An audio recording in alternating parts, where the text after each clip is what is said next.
जय गुरु जी संगत जी। वीडियो को लाइक कीजिए, चैनल को सब्सक्राइब कीजिए और बेल आइकन को प्रेस कर दीजिए ताकि आपको लेटेस्ट वीडियो की जानकारी अच्छे से मिल सके। जय गुरु जी संगत जी। गुरु जी का अनंतम अनंतम शुक्राना। गुरु जी के श्री चरणों में कोटि कोटि प्रणाम और गुरु जी की प्यारी प्यारी संगत को जय गुरु जी। संगत जी, गुरु के वचन को केवल कानों से नहीं मन की गहराई से सुनना, एक एक वचन को हृदय में उतारना और उस पर आचरण करना ही गुरु के वचनों का सम्मान है। 5 पहर धंधा किया, 3 पहर सोए, 1 घड़ी ना सत्संग किया तो मुक्ति कहाँ से होए। जी हाँ संगत जी, अगर हमें इस भव सागर से पार पाना है तो हमें सत्संग करना जरूरी है। और संगत जी, हम बहुत किस्मत वाले हैं कि हमें इतनी जल्दी इस कलयुगी जीवन में, क्योंकि कलयुग है जहाँ पाप बढ़ रहा है, जहाँ पर बुद्धि भ्रष्ट होती जा रही है, उस समय में भी अगर हमें गुरु जी की कृपा प्राप्त हुई है, हमारी बुद्धि में चेतन अवस्था आई है कि हम सत्संग करें, तभी हम इस भव सागर से पार पा सकते हैं। तो संगत जी, हमें इस मौके को छोड़ना नहीं चाहिए। हमें सत्संग पूरे भाव के साथ, पूरी श्रद्धा के साथ गुरु जी का स्मरण करते हुए करना चाहिए। आज का सत्संग बहुत सुंदर, बहुत खास है। गुरु जी की प्यारी और पुरानी संगत का सत्संग है। आप सत्संग अंत तक सुने, पूरा सुने, पूरी श्रद्धा से सुने और गुरु जी की ढेरों ब्लेसिंग्स प्राप्त करें। संगत जी, अगर आप भी अपना सत्संग शेयर करना चाहते हैं तो सुंदर लिखावट में हिंदी में ईमेल आईडी और व्हाट्सएप पर शेयर कर सकते हैं, और अगर आप चाहें तो ईमेल आईडी और व्हाट्सएप पर टाइप भी कर सकते हैं। तो चलिए संगत जी, सत्संग शुरू करते हैं। संगत जी, आज हम जो सत्संग सुनने जा रहे हैं वो गुरु जी की प्यारी और पुरानी संगत रवि ग्रोवर अंकल का है। जय गुरु जी संगत जी। सारी संगत को मेरा नमस्ते। संगत जी, सत्संग शुरू करने से पहले मैं आप सभी को ये बताना चाहूंगा कि गुरु जी इज द ओनली भगवान जो जिंदगी दे सकते हैं, और जो भगवान जिंदगी दे सकते हैं वो सब कुछ दे सकते हैं। मकान, दुकान, गाड़ियाँ हमारे पैकेज में ही हैं। मैं गुरु जी की शरण में गया था 2006 में। उससे पहले संगत जी, मैं आपको बताना चाहूंगा कि जो भी सत्संग में आज शेयर करने जा रहा हूँ वो सब मेरे अपने पर्सनल एक्सपीरियंसेस हैं। संगत जी, मैं 2006 में गुरु जी के पास गया था। मेरी बहुत ज्यादा हेल्थ प्रॉब्लम थी और मेरा बिजनेस लगभग खत्म हो गया था। मेरी सिस्टर और जीजा जी गुरु जी के पास जाया करते थे और वो हमेशा मुझे रोज बोला करते थे कि ऐसे एम्पायर स्टेट गुरु जी का मंदिर है। गुरु जी का जो मंदिर है, जो सब लोग जानते हैं कि छोटा मंदिर के नाम से है, गुरु जी वहाँ पर बैठते हैं, वो अंतर्यामी है, गुरु जी सब कुछ जानते हैं। और मैं हमेशा कहता था संगत जी कि मैं किसी बाबा के पास नहीं जाऊंगा। लेकिन संगत जी, मेरा इतना माड़ा टाइम था, या बोल लीजिए कि मेरा समय इतना अच्छा आ गया था कि गुरु जी के दर पे मुझे आना ही था। हमेशा हम ये भी कहते हैं कि जब आपका माड़ा टाइम आता है ना तो गुरु जी अपने पास बुला लेते हैं। तो संगत जी, ऐसे ही मेरा माड़ा टाइम चल रहा था और गुरु जी से मिलना ही मेरे अच्छे भाग्य का संकेत था। मैं गुरु जी के पास गया संगत जी, और मैं चल ही नहीं पा रहा था। मुझे 2 लोग पकड़ के लेकर के गए। और संगत जी, ये लगभग 2006 के अगस्त सितंबर की बात होगी। मैं भी सबके साथ साथ लाइन में लगा और मुझे बोला गया कि गुरु जी से कोई बात नहीं करना है, गुरु जी सब कुछ जानते हैं। और संगत जी, मैं तो लाइन में लगा हुआ ही था। मैं तो हेल्थ से, वेल्थ से, बिजनेस से, सबसे फंसा हुआ था। मैं खड़ा हो गया लाइन में और मैंने देखा कि गुरु जी बैठे हुए हैं सामने, और बड़े बड़े लोग वहाँ आए हुए थे, बिजनेसमैन, पॉलिटिशियन, बहुत सारे लोग। सिद्धू वहाँ बैठा हुआ था और मैं भी लाइन में लगा हुआ था। और जैसे ही मैंने गुरु जी को मत्था टेका, गुरुजी ने मुझसे पूछा, तेनू की प्रॉब्लम है? तो मैंने कहा कि गुरुजी, मेरा सब कुछ खत्म हो चुका है, my life is totally hello. तो गुरुजी ने कहा कि कोई बात नहीं, अगली बार आई हो तो लोटा लेके आई हो। अब संगत जी, मैं अगली बार आया लोटा लेकर के और लाइन में लगा, और मैं सोच रहा था कि गुरुजी को कहाँ याद होगा कि मुझे क्या बोला था। इतने सारे लोग यहाँ आए हुए हैं, गुरुजी को कैसे याद हो सकता है। मैं अगली बार मैं लाइन में लगा हुआ था और गुरुजी के पास गया, मत्था टेका, तो गुरुजी ने मुझे बोला कि तेरा नाम क्या है? तो मैंने कहा कि गुरुजी, मेरा नाम रवि ग्रोवर है। गुरुजी ने पूछा कि तेरा डेट ऑफ बर्थ क्या है? मैंने अपना डेट ऑफ बर्थ भी गलत बताया क्योंकि मेरी तबीयत बिल्कुल ठीक नहीं थी।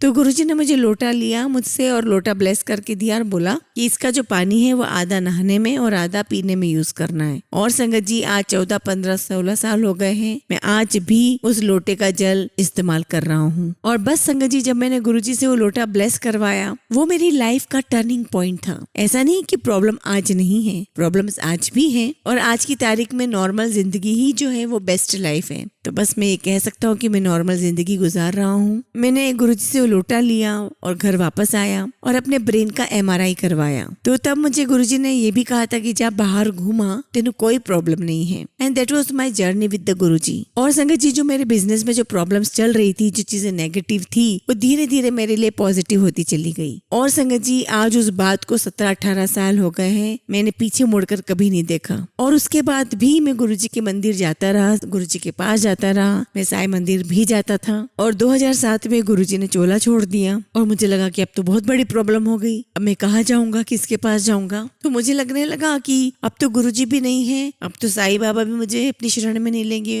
बजरंगबली भी अपनी शरण में नहीं लेंगे, क्योंकि मैं तो गुरुजी के पास जाता था। अब क्या होगा मेरा। और कहीं से मुझे मैसेज मिला कि गुरुजी कहीं नहीं गए हैं, गुरुजी यही हैं। और संगत जी, गुरुजी हमेशा एक बात बोला करते थे, हमेशा एक ही अकाउंट खोलो, कितने भी जाओ एक जगह जाओ। तो संगत जी, 2007 की बात थी और आज का समय है। हम गुरुजी के मंदिर के अलावा किसी भी मंदिर में नहीं जाते। इसका मतलब ये नहीं है कि हम बाकी भगवान को नहीं मानते या उनमें आस्था नहीं है, आस्था सब में है, लेकिन गुरु के वचन पे हम चल रहे हैं। जैसा गुरुजी ने कहा था कि हमेशा एक ही रास्ता अपनाना चाहिए। मेरे बिजनेस में प्रॉब्लम्स आई थी, मेरे हेल्थ की इश्यूज आए थे, वो सब कुछ गुरुजी ने हमें ब्लेस किया और तब से लेके हम आज तक सिर्फ गुरुजी को ही फॉलो कर रहे हैं। मेरी फैमिली में मेरे बच्चे, मेरी बीवी, और शायद आपको मैं बताऊं तो मेरे बच्चों को अगर मंदिर के बारे में कुछ पता है तो उन्हें सिर्फ एक ही मंदिर पता है कि गुरुजी का मंदिर। वो सिर्फ गुरुजी के मंदिर को जानते हैं। फिर ऐसे जिंदगी चलती रही, हम आगे बढ़ते रहे। अब मैं आपको गुरुजी का एक एक्सपीरियंस बताता हूँ। यह बात अराउंड 2010 की बात है। मैंने कहीं पढ़ा हुआ था कि गुरुजी ने कहा था कि एक को बचाने के लिए मुझे 150 लोगों को बचाना पड़ा। ये गुरुजी की समाधि की बात है। एक बार मेरी कोई मीटिंग थी अहमदाबाद में और उसी दिन मेरी सिस्टर के घर पर सत्संग प्लान हो गया और जिनसे मेरी मीटिंग थी वो मानने को तैयार ही नहीं थे। उन्होंने स्ट्रिक्टली मुझे बोल दिया था कि आपको आना ही पड़ेगा यहाँ पर। और फिर मैंने सिस्टर को बोला कि आप लोग अपना सत्संग कंटिन्यू करिए और फिर मैं अहमदाबाद चला जाता हूँ। मैंने सुबह 7 बजे की फ्लाइट ली। अर्ली मॉर्निंग मैंने एयरपोर्ट पर बोला कि मुझे कोई पर्टिकुलर सीट चाहिए। तो मुझे लगा कि सीट मुझे आसानी से मिल जाएगी, लेकिन वो मुझे नहीं मिली। तो मैंने उनसे बोला कि अरे इतनी सुबह सुबह कौन जाता है अहमदाबाद। तो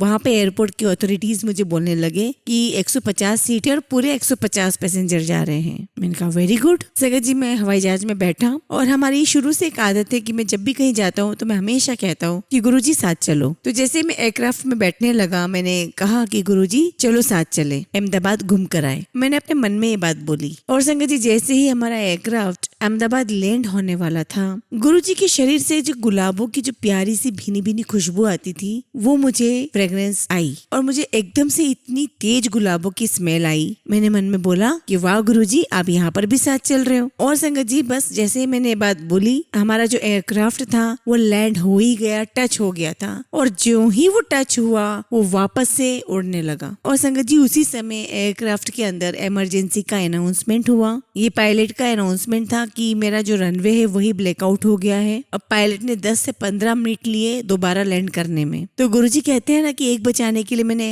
150 को बचाया। और ये वही समय था जब मेरी फैमिली घर पर सत्संग कर रही थी और मैं फ्लाइट में था। और संगत जी, ये सत्संग तो गुरुजी ने ही प्लान किया था, क्योंकि गुरुजी को मुझे जिंदगी देनी थी, मुझे लाइफ देनी थी। And so this is the one of the journey part of Guruji. तो संगत जी, एक बार मुझे गुरुजी ने सपने में दिखाया कि मुझे 25 शौले बांटनी है। और मैंने सपने में देखा कि एम्पायर स्टेट में बहुत सारी संगत आई हुई है और गुरुजी ने मुझे सपने में एक एक वो संगत दिखाई जिन जिन को मुझे वो शौले बांटनी है। और गुरुजी ने मुझे ये भी दिखाया कि किससे शॉल खरीदनी है और कितने की खरीदनी है। और वो जो शॉपकीपर है वो मुस्लिम है और मेरे इन लॉज की फैमिली की तरफ से है और वो ये काम करता है। और गुरुजी ने मुझे बताया कि शौले उससे खरीदनी है and he was a very good guy. अब मैं वहाँ गया और बहुत एक्सपेंसिव था और मुझे गुरुजी के कहे अनुसार वो शौले खरीदनी थी और उतने में ही खरीदनी थी जितना गुरुजी ने प्राइस मुझे सपने में बताया था। तो मैंने उसे रिक्वेस्ट किया कि भैया मुझे शौले तो अच्छी क्वालिटी की ही चाहिए, लेकिन पैसे मुझे इतने में ही चाहिए। अब संगत जी, ये मुझे नहीं पता कि गुरुजी को हमारे क्या कर्म काटने थे, हमारी गलतियों पे क्या पर्दे डालने थे, तो मुझसे शोले बटवाई। और संगत जी, मैं अगर आपको बताऊं, my life was totally puzzle. न जिंदगी थी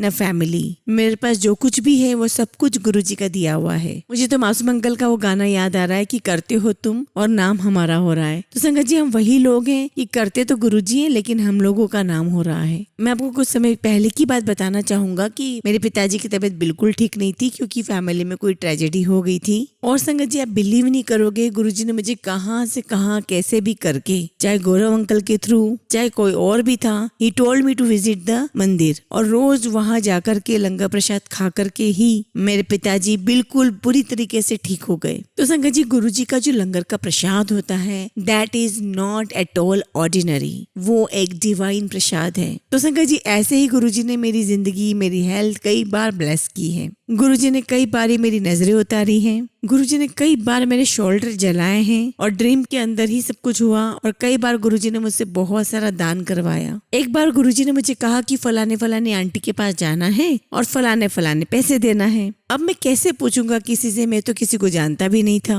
बट यस, हम लोग मंदिर में मिलते रहते हैं। बट मैंने बाद में किसी से नंबर लिया उन आंटी का और उनको मैंने फोन किया और मैंने उन आंटी से आधा घंटा फोन पर बात की। और संगत जी, मैं बिल्कुल भी उनसे नहीं पूछ सकता था कि आंटी कि क्या आपको ऐसी फाइनेंशियल इश्यू है और क्या मैं आपकी मदद कर सकता हूँ। और संगत जी, आधे घंटे की उस कन्वर्सेशन में खुद ही आंटी अपने आप ही टूट गई। वो रोने लगी और मुझे बताने लगी कि मुझे इतने अमाउंट की जरूरत है। एंड यू डोंट बिलीव संगत जी, ये वही फिक्स्ड अमाउंट था जो ठीक गुरुजी ने मुझे बताया था। उतना ही अमाउंट गुरुजी ने मुझे बताया था उन आंटी को देने के लिए। एज ए ह्यूमन बीइंग हम तो बस यही कहेंगे कि जैसा गुरुजी चलाए हमें वैसा ही चलना है। एक बार की बात है संगत जी, मेरी बहुत ज्यादा हेल्थ प्रॉब्लम शुरू हो गई। ये 2013 की बात है। मेरे बहुत सारे टेस्ट होने थे। मेरा अगले दिन एंजियोग्राफी होनी थी कार्डियक की। तो उसके पहले मैं गुरुजी के पास मंदिर में गया मत्था टेकने के लिए। वहां मैंने लंगर खाया और लंगर खा के जब मैं बाहर निकला, अंकल मेरे पास आए, वरुण अंकल। और वरुण अंकल से मैंने जिंदगी में कभी कोई बात नहीं की थी।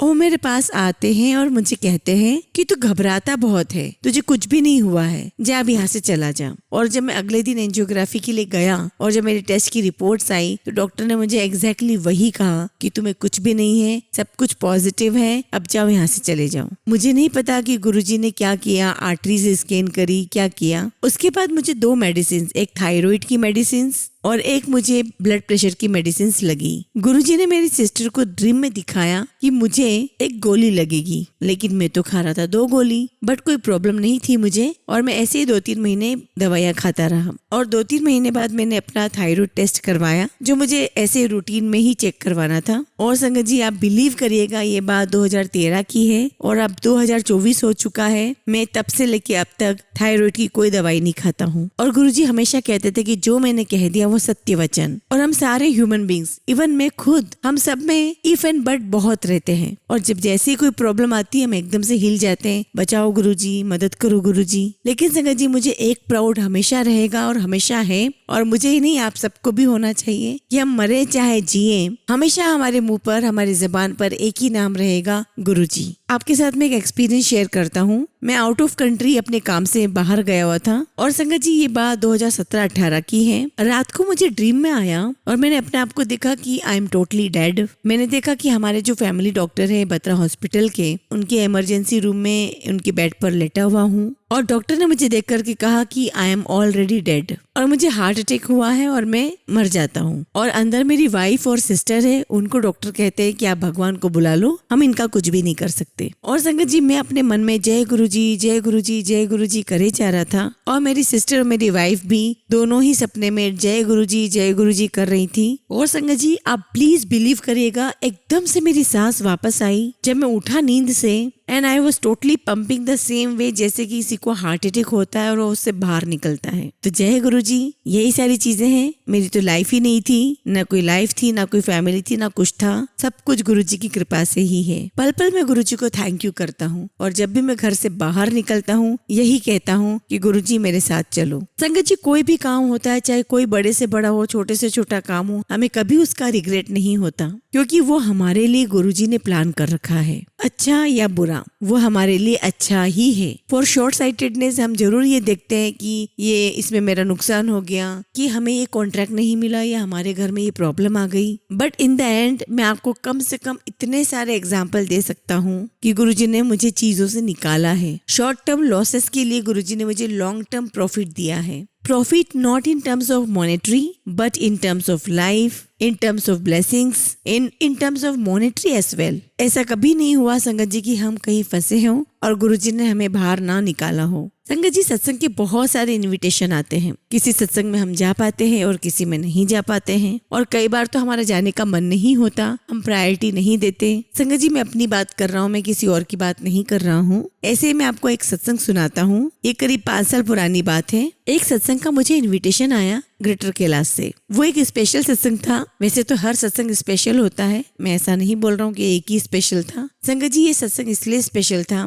कि उन दोनों हस्बैंड वाइफ को गुरुजी ने ड्रीम में दिखाया था कि हस्बैंड वाइफ को गुरुजी को ब्लेस करने आना है। मुझे अंकल आंटी का फोन आया, मैंने कहा ठीक है हम आ जाएंगे। मैंने उनकी पूरी बात भी नहीं सुनी और मैंने कहा कि ठीक है हम लोग वहाँ आ जाएंगे। पता नहीं क्या हुआ संगत जी, रात को जब मैं 8 बजे घर आया, मेरी वाइफ तैयार थी, तो मैंने कहा मुझे पता नहीं क्या हुआ, मैंने कहा कि नहीं मुझे नहीं जाना सत्संग में, मेरा मन नहीं है। तो नॉर्मली हम लोग 10 बजे खाना खाते हैं, और उस दिन मैंने अपनी वाइफ को 8 बजे के करीब बोला कि खाना लगा दो, मुझे खाना खाना है, मुझे कहीं नहीं जाना है। उसी समय मुझे एक संगत का फोन आता है कि अंकल आप जा रहे हो सत्संग में? तो मैंने कहा कि नहीं मैं तो नहीं जा रहा हूँ सत्संग में, आज मेरा मन नहीं है। तो उन्होंने कहा ठीक है। फिर मेरी सिस्टर का फोन आता है 9 साढ़े 9 बजे कि तू सत्संग में जा रहा है? तो मैंने कहा कि मैं नहीं जा रहा हूँ, मैंने खाना खा लिया है और अब मैं सोने जा रहा हूँ। रात की 11 बजे एक अंकल का फोन आया कि आप सत्संग में नहीं आए आज? तो मैंने कहा कि नहीं अंकल, मैं नाइट सूट पहन करके 10 साढ़े 10 बजे ही सो गया हूँ। और संगत जी, 12:45 बजे मुझे एक अंकल का फोन आता है, एक संगत अंकल का फोन आता है, अरे अंकल आज आप सत्संग में आए नहीं, आज गुरुजी का स्पेशल सत्संग था, आज आए क्यों नहीं आप?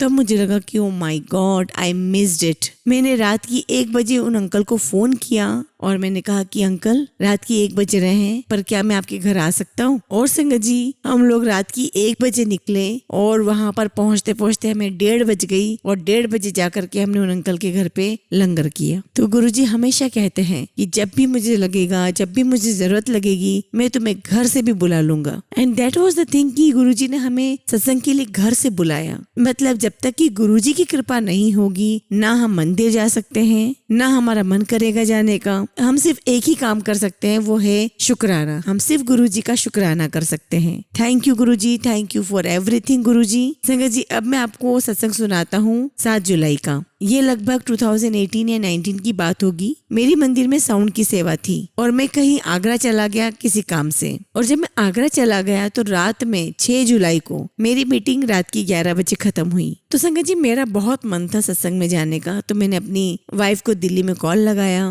मैंने कहा कि आंटी, मेरा इतना मन था गुरुजी के पास जाने का, लेकिन मैं नहीं जा सकता क्योंकि मेरा सारा प्रोग्राम पूरा स्पॉइल हो गया है, और जब मैं यहाँ से उठ के आऊंगा तब तक तो मंदिर में बहुत भीड़ हो जाएगी। और बस मैं ये सारी बातें करके होटल के रूम में सो गया। मुझे गुरुजी का ड्रीम आया 4 बजे। मैंने देखा कि मैं वहाँ पर मंदिर में बैठा हुआ हूँ और लाइटें जली हुई है, और मैंने देखा सामने गुरुजी अपने ग्रीन चोले में बैठे हुए हैं। मैंने गुरुजी को नमस्ते किया कि गुरुजी मैं आपसे बहुत प्यार करता हूँ। तो गुरुजी ने कहा कि तेरे 2 मुंडे दिए। तो मैंने कहा कि गुरुजी मैं आपसे मुंडे नहीं मांग रहा, मैं आपसे ये कहना चाह रहा हूँ कि मेरी आंटी की तबीयत ठीक नहीं रहती है। तो गुरुजी कहते नहीं, तेनू मुंडा ब्लेस कीता। मेरे बेटे का नाम उदय है, और गुरुजी ने मुझे कहा कि उदय तुझे बाहर जाने के लिए तंग करेगा, और गुरुजी ने कहा कि उदय इमिग्रेशन के लिए तुझे बहुत जिद करेगा, उसे जाने मत देना। तो ये उनकी ब्लेसिंग्स थी, और जो लोग गुरुजी को जानते थे उन्हें पता था कि गुरुजी से कोई सवाल करता था तो उनके वो डिफरेंट आंसर दिया करते थे। तो जब मैंने चौथी बार बोला गुरुजी को कि आंटी की तबीयत ठीक नहीं रहती है, तो गुरुजी मुझे कहते हैं कि ओनू कुछ नहीं है, बोल दी कुछ और है और सोच दी कुछ और है, कुछ नहीं है अनु। और संगत जी, उसी ड्रीम में मैंने संगत में मेरी सिस्टर को भी बैठे हुए देखा। तो मेरी सिस्टर मुझे ड्रीम में कहती है कि मैं भी यहाँ बैठी हुई हूँ, तो तूने गुरुजी से मेरे बारे में क्यों नहीं पूछा? और संगत जी, सुबह के 4 बजे मेरी नींद टूट गई, और 4:40 के आसपास मैंने पूरा ड्रीम अपने मोबाइल पर लिखा। और मैंने 8 बजे सुबह मॉर्निंग में अपनी सिस्टर को फोन किया और बताया कि देख, मुझे सुबह ऐसे ऐसे ड्रीम आया गुरुजी का। तो मुझे बोलती कि कितने बजे आया? तो मैंने बोला कि शायद ये 3:45 साढ़े 4 के करीब आया होगा। तो वो मुझे कहती है कि इसके आगे का ड्रीम मैं तुझे बताती हूँ कि मुझे भी गुरुजी का ड्रीम आया। मैंने गुरुजी से क्वेश्चन पूछा और गुरुजी ने मुझे उसका आंसर दिया। मैंने बोला माय गॉड जय गुरु जी, ये कैसे पॉसिबल है। संगत जी कितना अनबिलीवेबल है कि जो ड्रीम मेरे पास खत्म हो गया था, उसमें जो सवाल जवाब मैंने छोड़ दिए थे, उसका सवाल जवाब वही ड्रीम कंटिन्यू हुआ मेरी सिस्टर के पास। गुरुजी ने उसी ड्रीम दिखा करके उसे आंसर दिया। आप गुरुजी की कृपा संगत जी सोच ही नहीं सकते। It is such an immense shower. Guruji हमेशा कहा करते थे मांगो नहीं मानो। लेकिन संगत जी मैं आपको सच बताऊंगा, मैं जरूर मांगता हूँ, लेकिन कोई मैटेरियलिस्टिक चीजें नहीं मांगता कि गुरुजी मुझे पैसा दे दो, ये दे दो। मैं सिर्फ हमेशा बोलता हूँ कि गुरुजी अपना हाथ ना छोड़ना, चाहे दुनिया मेरा साथ छोड़ दे। क्योंकि जिन रिश्तों और जिन चीजों के लिए मैं डरता हूँ, चाहे वो मेरे रिलेशंस हैं, चाहे वो मेरे पेरेंट्स हैं, तो अगर आपने मेरा हाथ थाम रखा है तो मुझे किसी की जरूरत नहीं है। बस मैं गुरुजी से एक अच्छी सेहत जरूर मांगता था कि मुझे एक अच्छी सेहत जरूर देना। और संगत जी गुरुजी की शरण में आके जो मैंने एक चीज जरूर सीखी है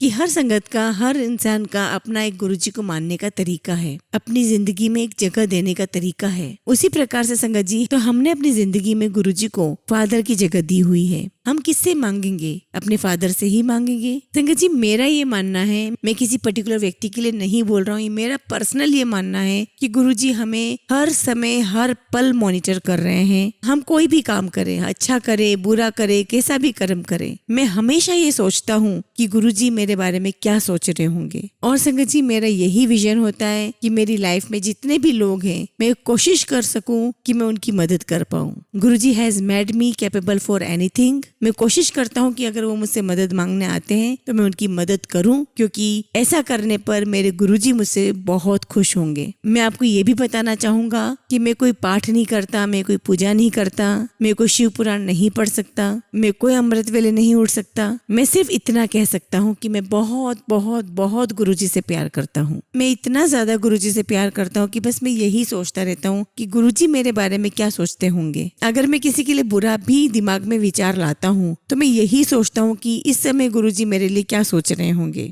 संगत जी मैं अक्सर कहा करता था कि मैं कोई सेवा वेवा में नहीं जाऊंगा मंदिर। मेरी 2012-13 में इतनी तबीयत खराब हुई, आप संगत जी सोचिए कि मैं मंदिर जाता था अंदर और भाग करके वापस आ जाया करता था। मेरी तबीयत ठीक नहीं रहती थी। तो सूद अंकल के बारे में आपने सुना होगा, तो सूद अंकल मेरे बारे में जान ही नहीं पाते थे कि मैं कब मंदिर में आया और कब मंदिर से बाहर निकल आया। मैं मंदिर में से बिना लंगर खाए बगैर ही मंदिर से भाग करके बाहर खड़ा हो जाया करता था। तो ऐसे एक बार मैं और अंकल मंदिर में खड़े हुए थे, तो अंकल ने मुझे कहा कि तू मंदिर की सेवा में लग जा। तो मैंने कहा कि अंकल मैं किसी भी दिन भाग जाऊंगा सेवा से बिना किसी को बताए। तो मैंने बोला कि आप मुझे फिर मत बोलना कि तू भाग गया था। तब सूद अंकल ने मुझे कहा कि रवि तुझे लिबर्टी है कि जब तेरी मर्जी पड़े तू भाग जाना। तो संगत जी आप बिलीव करना 2013 से लेके 2019 तक मैंने एक बार भी मंदिर में अपनी सेवा मिस नहीं की। मैं कभी मंदिर छोड़कर नहीं गया। मेरी तबीयत चाहे खराब हुई या नहीं, मैं कभी मंदिर छोड़कर नहीं गया। मैं सभी संगत को यही बोलता हूँ कि यहाँ पे सब रोते रोते आते हैं और सभी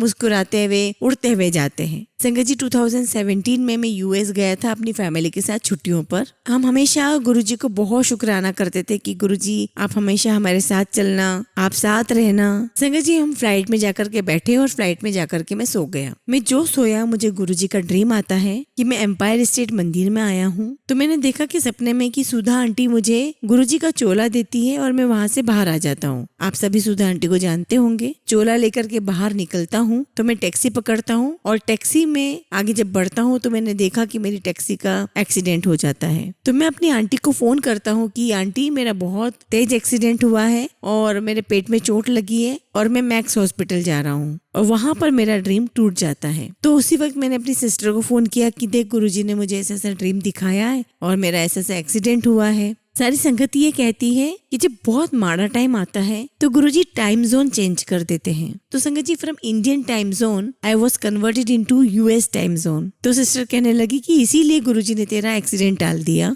यहाँ पर बात खत्म हुई और हम लोग यूएस में 10-15-20 दिन घूमते रहे। मैं वापस आया लंदन टू दिल्ली फ्लाइट में। हमारी दिन की फ्लाइट थी लंदन से। और संगत जी शायद आप बिलीव ना करें, मैं जब लंदन से दिल्ली आ रहा था तो फ्लाइट दिन की थी और मैं दिन में खा पी करके सो गया और सोया तो मुझे दोबारा वही ड्रीम आया। वही ड्रीम जो 15-20 दिन पहले आया था। 15-20 दिन बाद मैं उसी ड्रीम में चला गया कि मैं एम्पायर स्टेट मंदिर आया हूँ और मैं लाइन में लगा हूँ और एक अंकल से बातें कर रहा हूँ। और मैंने उन अंकल को कहा कि अंकल, मैं 15-20 दिन पहले यूएस गया हुआ था और ऐसे मुझे ड्रीम आया कि मेरी गाड़ी का एक्सीडेंट हो रहा है और सुधा आंटी अंदर से आती है और मुझे चोला देती है। और संगत जी, मैं ड्रीम में ही चिल्ला करके बोलता हूँ कि देखो सुधा आंटी आ गई और मुझे चोला दे रही है, और चोले के साथ में मुझे घड़ी दे रही थी। और संगत जी, मेरा ड्रीम फिर यहाँ पर फिर टूट जाता है। तो मैंने अपनी सिस्टर को फिर दोबारा फोन किया, मैंने सब बताया ड्रीम के बारे में। तो सिस्टर ने बोला कि हाँ चलो ठीक है, कि गुरुजी ने तुम्हारी लाइफ सेव कर दी, तुम वापस से अपने इंडियन टाइम जोन में आ गए हो। और कुछ दिनों के बाद संगत जी, एम्पायर स्टेट मंदिर में एक फंक्शन था, तो तभी मुझे सुधा आंटी का मैसेज आता है कि आप मंदिर से होते हुए जाओ। संगत जी, अब मैं ड्रीम के बाद की बात बता रहा हूँ। उस ड्रीम के 1 महीने बाद में करीब एम्पायर स्टेट गया। मैंने आंटी को ये ड्रीम नहीं सुनाया, सुधा आंटी को ये ड्रीम नहीं बताया। तो मुझे ऐसा लगा कि अगर मैं ऐसा बोलूंगा तो कहीं वो ऐसा ना सोच ले कि देखो ये घड़ी वड़ी की बात कर रहा है, तो मैंने ऐसा कुछ बताया ही नहीं उनको। तो मैं मंदिर गया, मैंने मत्था टेका और मत्था टेक करके मैं बाहर आ गया। और मैं बस बाहर से जाने ही वाला था कि अंकल आए, तो उन्होंने मुझे कहा कि 2 मिनट आप अंदर आ जाओ और घर के लिए प्रसाद लेकर जाओ। और संगत जी, मैं वापस अंदर गया, मत्था टेका मैंने। और संगत जी, आप देखिए कि मैं मन ही मन गुरुजी को बोल रहा हूँ कि गुरुजी सब कुछ तो ठीक है, ड्रीम भी आया, सब कुछ आया। तो संगत जी देखिए, मैं गुरुजी को क्या बोल रहा हूँ मन में कि सब कुछ ठीक है, ड्रीम भी आ गया, सब कुछ हो गया, ना मुझे चोला मिला ना मुझे घड़ी। और जब मैं वापस बाहर आया तो अंकल ने मुझे बोला कि आप आंटी से मिलकर जाना। और फिर संगत जी, आप बिलीव नहीं करोगे, आंटी आई और उन्होंने मुझे कहा कि गुरुजी की तरफ से तेरे को छोटा सा एनवेलप है, और आंटी ने मुझे गुरुजी का चोला भी दिया। तब मैंने आंटी को पूरा ड्रीम सुनाया कि आंटी मुझे ऐसे ऐसे ड्रीम आया था, मैं यूएस में था, और जब मैं वापस फ्लाइट में आया तो मुझे ऐसा ऐसा सपना आया, और ये जो वॉच है ये आपने मुझे दी है, जो कि मैं नहीं मांगना चाहता था, लेकिन मुझे गुरुजी के आशीर्वाद से सब कुछ मिल गया। मेरा तो सारी संगत से बस यही मैसेज है कि जस्ट लव गुरुजी। संगत जी, सुख और दुख तो हमारे जीवन में बने ही रहेंगे, लेकिन जो हमारा हाथ इतने बड़े भगवान ने पकड़ रखा है, थामा हुआ है, so nothing can go wrong. जिन चीजों से हम रोज डरते हैं कि ऐसा ना हो जाए, वैसा ना हो जाए, गुरुजी हमेशा यही कहा करते थे कि हमें शक पर तो यकीन है, मतलब कि हमारे साथ बुरा हो जाएगा ये तो यकीन है हमें, और यकीन पर शक है, इसका मतलब यकीन मतलब गुरुजी, उन पर हमें शक है। तो that's the only thing I want to say. Guruji पे पूरी श्रद्धा रखिए, पूरी भावना रखिए, पूरा सरेंडर कीजिए। जय गुरुजी, शुक्राना गुरुजी।